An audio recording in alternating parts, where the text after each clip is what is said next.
Siya ang bida sa kalye. Kaya kung tawagin siya ay Leon.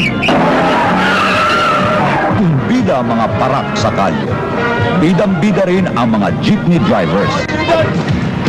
Tama na! Ano ba? Ano ba? Ano ba? Narito ang naiiba sa kanilang lahat. Eh bakit pa kasi kayo nag-uunahan dito sa harap eh luwag-luwag doon sa likod? Paano hindi mag-uunahan lahat ng mga kumag na ito sa harapan? Lahat gusto makatabi ka. Oh? Meron pa bang mas mataray nito? Para. Ang galing to? Eh di sa bulsa ko. Ilan to? 5 piso, hindi mo ba nakikita? Ang ibig ko sabihin, may kasama ba kayo? Meron. Yung asawa ko at saka 2 anak ko. Yung asawa ko nagluluto na siguro. Tapos yung 2 anak ko baka pumasok na sa eskwela.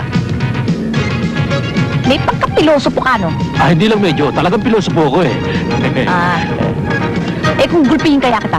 Yan ang mong gagawin kasi duwag ako eh. O sige, sa'yo na lang ang sukli ha.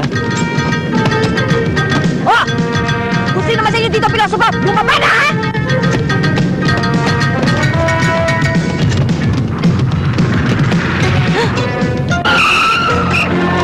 Maricel Soriano, Rene Requiestas, Leon at Tigre. Mahuhuli ka pa.